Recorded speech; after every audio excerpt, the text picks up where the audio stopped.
नमस्कार. अष्टावक्र गीता मालिकेतील आता 31वा भाग. आज आपण 265व्या श्लोकापासून सुरुवात करणार आहे.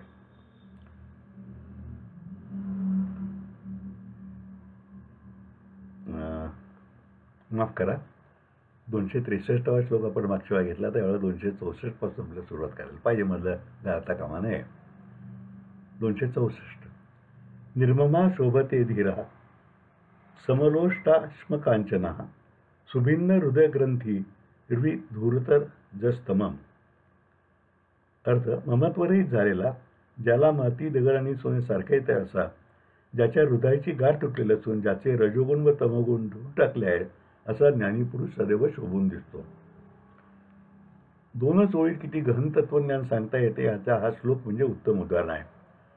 ज्ञानी पुरुषाची वैशिष्ट्ये यास यथार्थ रीतीने स्पष्ट केले आहे.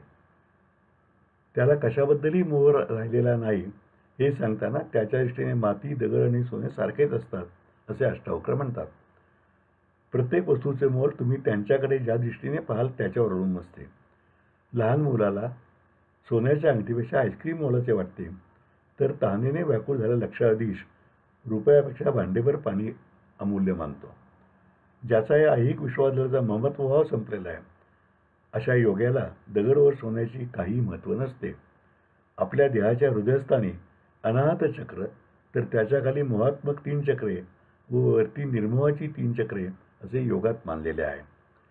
हृदय ही ऐहिक व पारमार्थिक यांना जोडणारी ग्रंथी म्हणजे गाठ म्हणजेच बंधन आहे. त्यातून मोकळा झालेला ज्ञानी बनतो. त्यातून मोकळा झाला तरच तो ज्ञानी बनतो. त्याच्या अंतःकरणातील तमोगुण म्हणजे कुकर्म वासना आणि रजोगुण म्हणजे कार्मिक वासना धुवून गेल्या असतात. त्याच्या अंतःकरणात केवळ सत्वगुणच जागृत असतात. ज्याला आत्मज्ञान होते त्याची स्थिती अशा सगळ्यात असूनही कशातच नसल्यासारखी झालेली असते. या विश्वात रोजच्या व्यवहारात वावरूनही तो मनाने या सगळ्यातून पूर्णपणे अलिप्त असून आत्मा आनंदामध्येच राहत असतो. 265. सर्वत्र नवधान्यस्य न किंचित वासना हृदी मुक्तात्मनो वितृष्यस्य तुलना केन जायते. अर्थ: जो सर्वत्र संबंधी उदासीन आहे म्हणजे ज्याच्या हृदयात काही आसक्ती नाही, अशा तृप्त मुक्त्याची तुलना कोणाशी करता येत नाही. संसारात रमलेल्या माणसाचे लक्ष सतत ऐहिक गोष्टीकडे लागले असते. शेजारून कोणी सुंदर स्त्री गेली तर तिकडे लक्ष जाते. कधी भपकेबाज मोटार, उत्तम बंगला, हिऱ्याचा दागिना अशा असंख्य वस्तूकडे आपले अवधान जात असते. त्या सर्वाचे कारणसुद्धा आपल्या मनात उठणाऱ्या त्या वस्तूविषयीच्या आसक्ती, लोभ किंवा वासना हेच आहे. ज्याला ज्ञान प्राप्त झालेलं आहे त्या पुरुषाच्या हृदयातून सर्व वासना निघून गेल्या असून त्याला कशाबद्दल सुद्धा किंचितही आसक्ती शिल्लक नसते. त्यामुळे त्याला या कशाचे अवधानही नसते. ज्या गोष्टींच्याकडे त्याचे लक्षसुद्धा जात नाही. आपण व्यवहारात एखादे गाणे ऐकले, सुंदर गाणे ऐकले की ते ऐकून तृप्त झालो असे म्हणतो.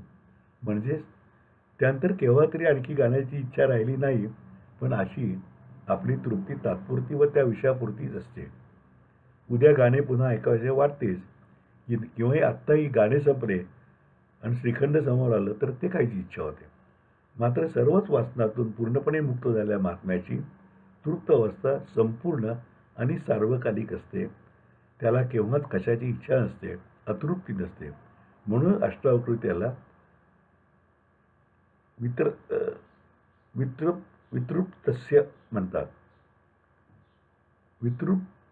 वितृप्तस्य सर्वत्र कायम संतुष्ट असलेला. श्लोक क्रमांक 266. जानन्नपि न जानाति पश्यन्नपि न पश्यति ब्रुवन्नपि न च ब्रूते कोम्यो निर्वासनाधृते.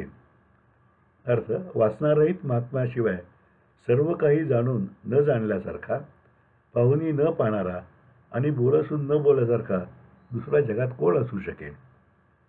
आपण व्यवहारात अनेकदा अरे माझे लक्षच नव्हते असे म्हणतो. आपला मित्र एखादी गोष्ट सांगत असला व आपले तिकडे लक्ष नसले की त्याचे बोलणे होऊन सुद्धा आपण न ऐकल्यासारखेच असते. आपण रस्त्याने चाललो असताना एखादी व्यक्ती आपल्या समोरून जाते, परंतु पुढे गेल्यावर कोणी विचारलं की कोण ते, त्याला पाहिलं का तुम्ही, तर आपण नाही म्हणून सांगतो.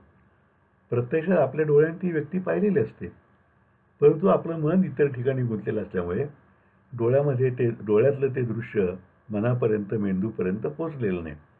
म्हणजेच आपण पाहूनही न पाहिल्यासारखेच असतो. जाणणे, पाहणे आणि बोलणे या ज्या 3 ज्ञानक्रियांचा या श्लोकात उल्लेख आहे, त्यांचे होणारे ज्ञान आपल्या अवधानावरच म्हणजे लक्ष असण्यावरच अवलंबून असते. आणि हे अवधान त्या गोष्टीचे आपल्याला किती महत्त्व आहे यावर अवलंबून असते. ज्ञानी पुरुष सर्वातून मुक्त झाला असल्याने त्याच्या लेखी दृश्य जगाचे आणि तेथील वस्तुमात्रांच्या हालचालीचे काही महत्त्व नसते. त्यामुळे त्यासंबंधी जाणणे, पाहणे आणि बोलणे यांना त्याच्या दृष्टीने काहीच महत्त्व नसते. त्यामुळे या सर्व क्रिया लौकिक अर्थाने त्याच्याकडून जरी घडत असल्या तरी त्या न झाल्याप्रमाणेच असतात. त्यामुळे असा वासनारहित आणि अलिप्त आत्मा जगामध्ये दुर्मिळ आणि एकमेवाद्वितीयच असतो.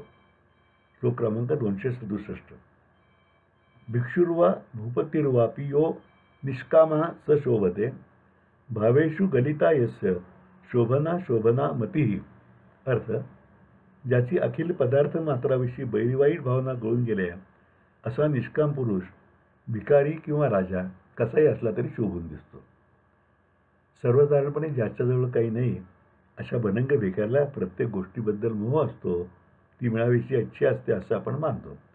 आपण असंही मानतो की एखाद्या सम्राटाजवळ सर्व काही असल्यामुळे त्याला आता काही मिळवायचे नाही, म्हणून आपण भिकारी लोभी आणि राजा निर्लोभी असेल असा सिद्धांत मानतो.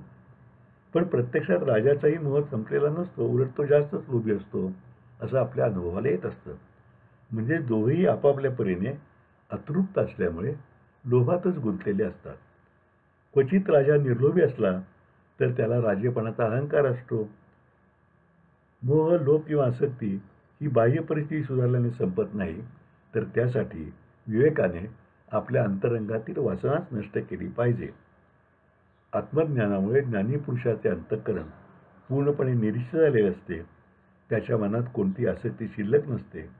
त्यामुळे जगातल्या कुठल्याही वस्तूविषयी मिळवण्याची किंवा त्याग करण्याची, बरी किंवा वाईट, शुभ किंवा अशुभ, आवड किंवा नावड अशी कोणतीच भावना त्याच्याकडे उद्भवत सुद्धा नाही. आपल्याजवळ अमुक नाही किंवा अमुक आहे असा न्यूनाधिकतेचा भावही त्याच्याकडे नसतो. म्हणूनच न्यूनगंड किंवा दुसऱ्या टोकाचा अहंगंड या दोन्हीपासून तो सदैव मुक्त असतो. त्यामुळे बाहेरून तो भिकारी असो की भूपती असो, अंतर्यामी तो सदैव संतुष्ट असल्यामुळे ज्ञानी सदैव शोभून दिसतो. श्लोक क्रमांक 268. क्व स्वाच्छंद्यम क्व संकोचः क्व तत्वविनिश्चयः निर्वाजार्जव्यभूतस्य चरितार्थस्य योगिना. अर्थ, निष्कपट व सरळ स्वभावाच्या कृतार्थ योगी पुरुषाला स्वच्छंदता कुठली, संकोच कोणता आणि तत्वनिश्चय तरी कोणता असणार. अष्टांगाच्या सर्व तत्वज्ञानामध्ये असं वरवर पाहता विरोधाभास वाटणारी खूप विधान आहेत. त्या आतपर्यंत आपण खोलात गेलो म्हणजे आपल्याला त्याचा खरा बोध होऊ शकतो. इथेही तसंच आहे. परमतत्वाचे ज्ञान झाल्यामुळे कधी काही सामान्य असलेल्या पुरुषामध्ये आमूलाग्र बदल होतो. तो ज्ञानी बनतो. जीवनाचे ध्येय असे आत्मज्ञान मिळाले त्याचे जीवन कृतार्थ होऊन जाते. त्याला आता काही मिळवायचं नसतं, कोणाला काही करून दाखवायचं नसतं आणि मला ज्ञानप्राप्ती झाली असा मोठेपणाचा सुद्धा मिरवायचा नसतो. जगातील सगळ्या गोष्टी आणि मी एकच आहे अशा अद्वैत भावनेने तो पावन झालेला असतो.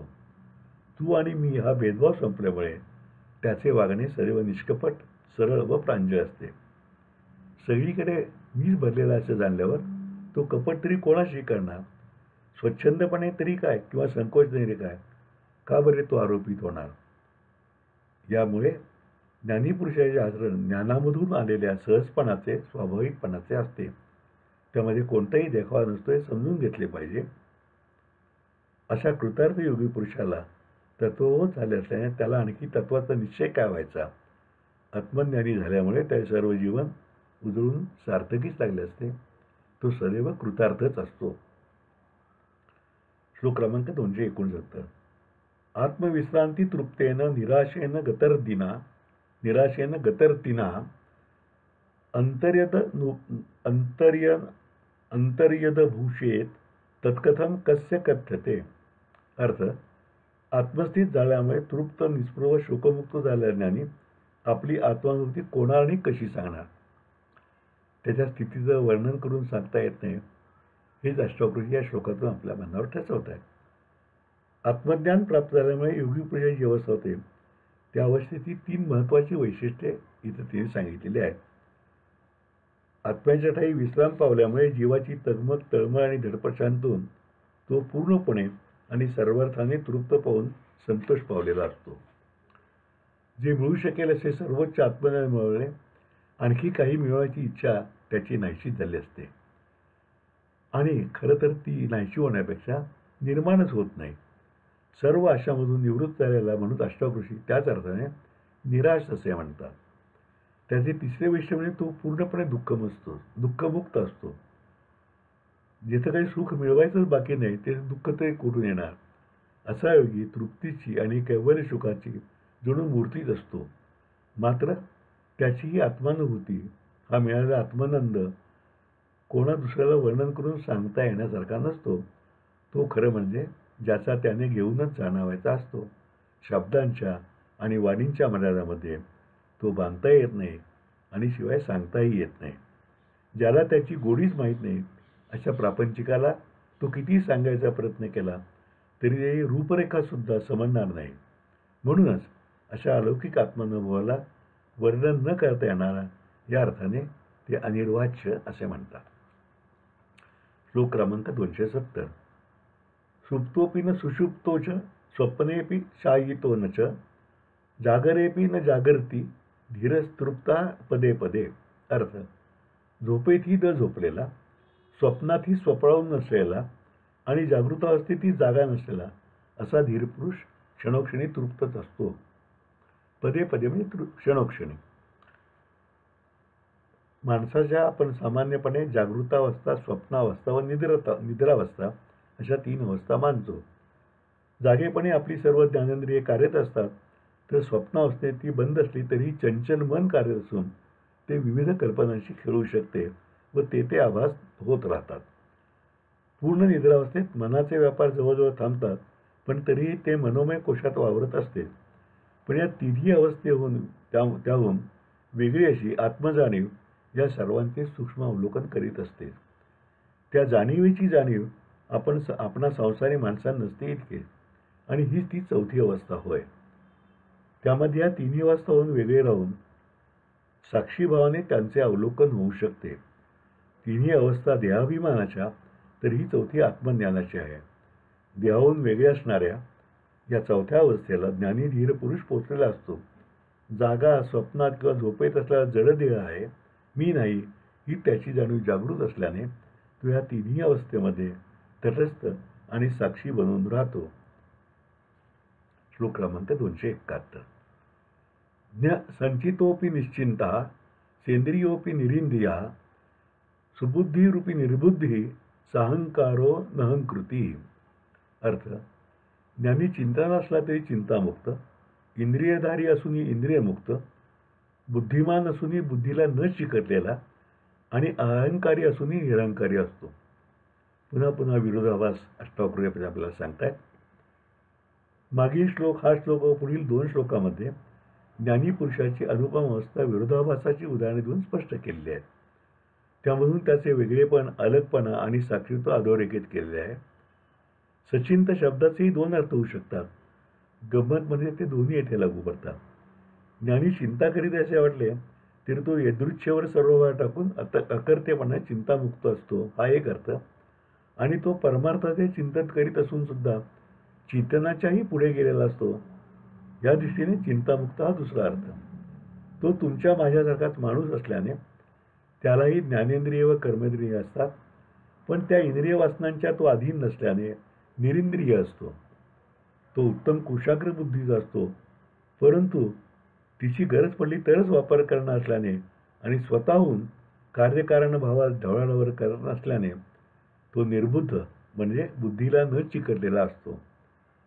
खरं तर पूर्ण ज्ञानी असल्याने अहंकाराचा त्याला अधिकार असतो व तो क्वचित प्रसंगी वापरून सुद्धा, पण अन्यथा तो अकर्तेपणाने वागत असतो.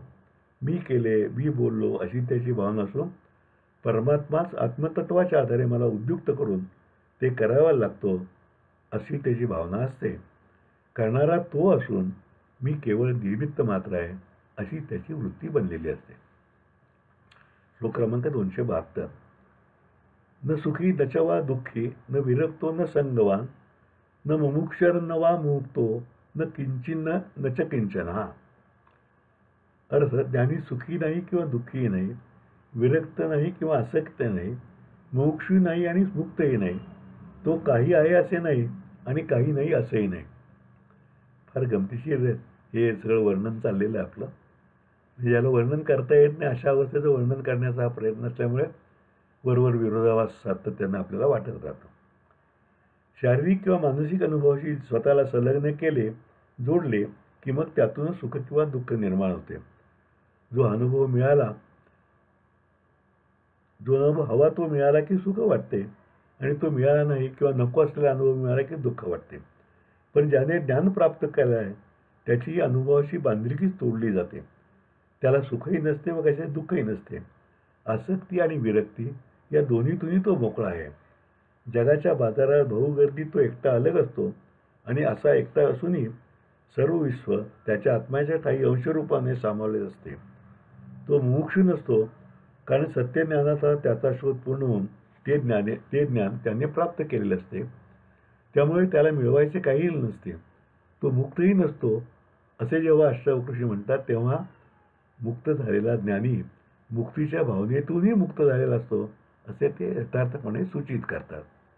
ज्याने ब्रह्म जाणले आहे तो स्वतःच ब्रह्मरूप होऊन वेगळेपणाने उरतच नाही, हे ते तत्व आहे. असा ज्ञानी शब्दाच्या बंधनात बांधणे आणि त्याला व्यवहाराचे संकेत लावणे हे अशक्यच आहे असंच अष्टवक्र आपल्याला सांगत आहे.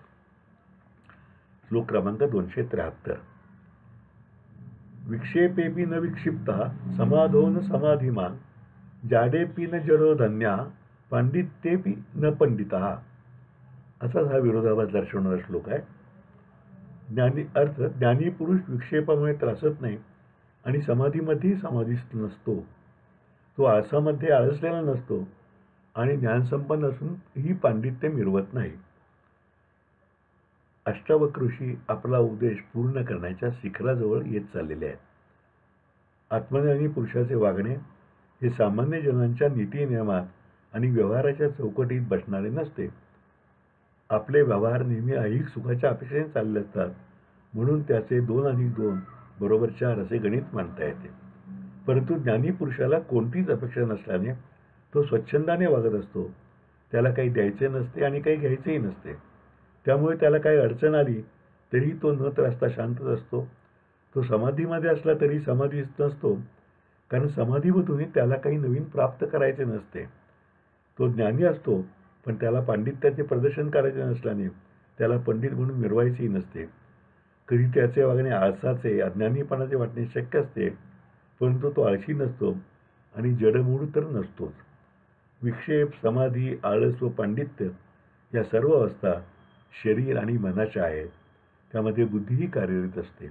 परंतु बुद्धीच्याही पलीकडील आत्मतत्वात विलीन झालेला ज्ञानीपुरुष या सर्व अवस्थांच्या पलीकडे असणार हे सत्यच होय. आज आपण इथेच थांबूया आणि उद्या 274व्या श्लोकापासून आपण सुरुवात करूया. तोपर्यंत नमस्कार. सुरुवातीला मी सांगितलं त्याप्रमाणे दासबोधासंबंधी आपली काही उत्सुकता असेल तर आपण मला जरूर SMS किंवा मेलवरती कळवा. तोपर्यंत नमस्कार.